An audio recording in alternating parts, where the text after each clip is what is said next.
so that I could in turn explain them to you.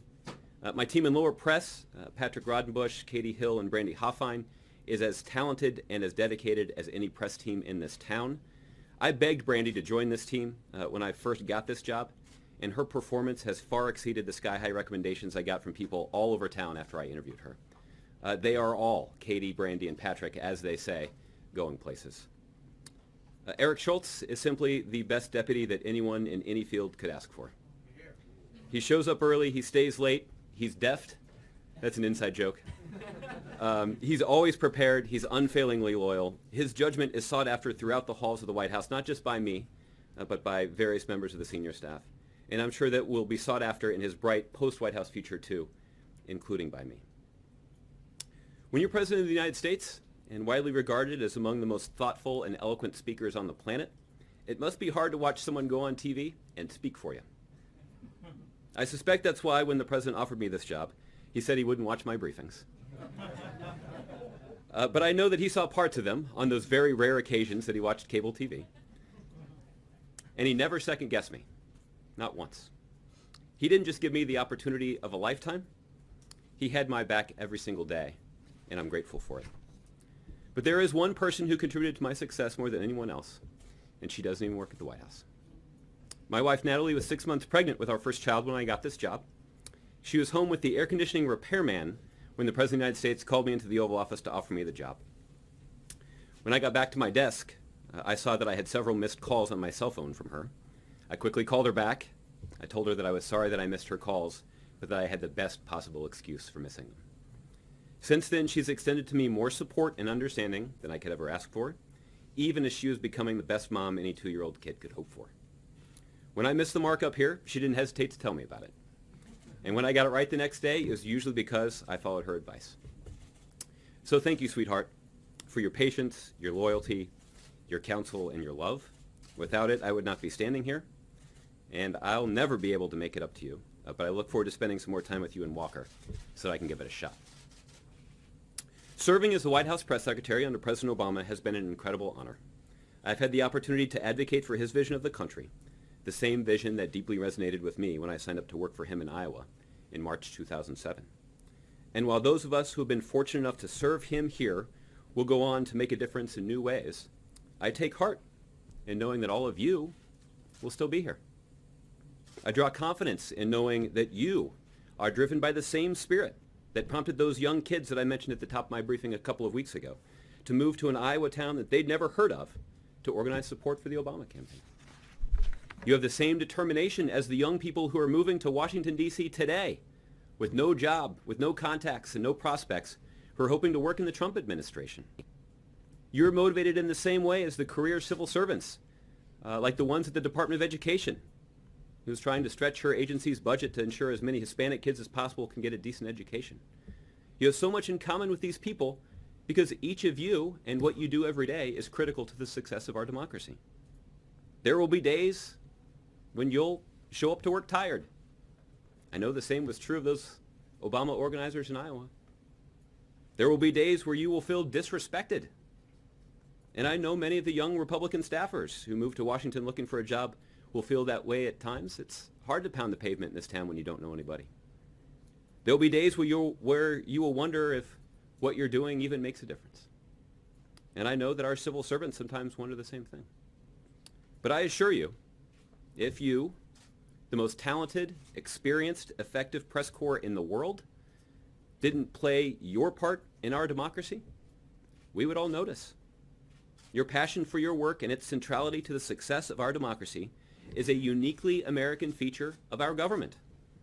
It's made President Obama a better president and a better public servant. And it's because you persevere and you never go easy on us. So even though it's my last day, you better not let up now. So in that spirit, let me say for the last time standing up here, Josh, you want to get started with questions? Sure. Thanks, Josh.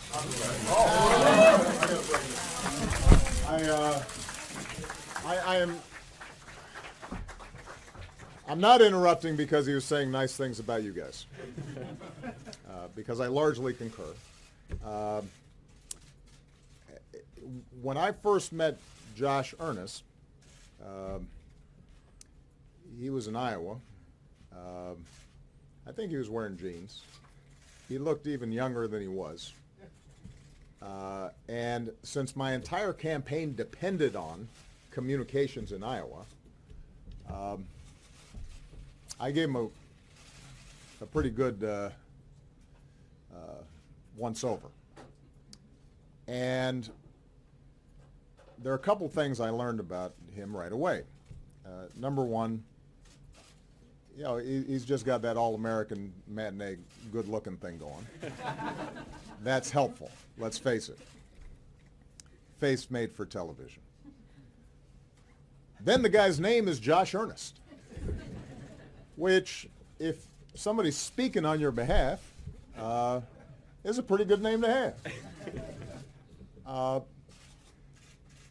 But what struck me most, in addition to his smarts and his maturity and his actual interest in the issues, was his integrity. You know, there are people you meet who you have a pretty good inkling right off the bat are straight shooters and were raised to be fundamentally honest and to treat people with respect. And there are times where that first impression turns out to be wrong and you're a little disappointed, and you see behind the curtain that there's spin and some hype and, you know, posturing going on. But then there's others who, the longer you know them, the better you know them, the more time you spend with them, the more you're tested under tough situations, the more that initial impression is confirmed. And I have now known this guy for 10 years almost. And I've watched him grow, and I've watched him advance, and I've watched him marry, and I've watched him be a father, and I've watched him manage younger people coming up behind him. And he's never disappointed. He has always been the guy you wanted him to be.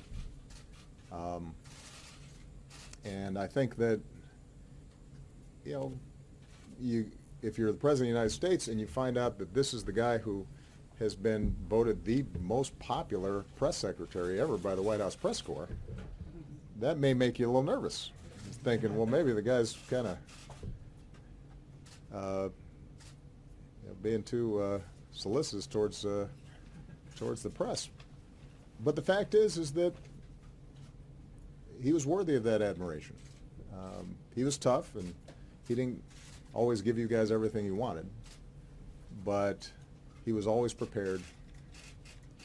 He was always courteous. He always tried to make sure that he could share with you as much of our thinking and our policy and our vision as possible, and tried to be as responsive as possible, and that's how he trained the rest of his team to be.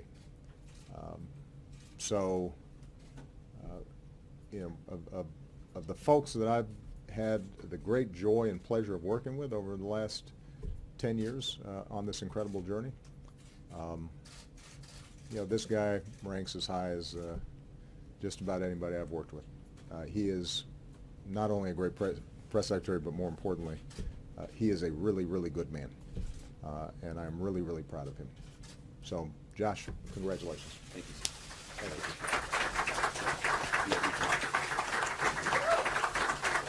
And Natalie and Walker, thanks for putting up with all of this, because they've made sacrifices too.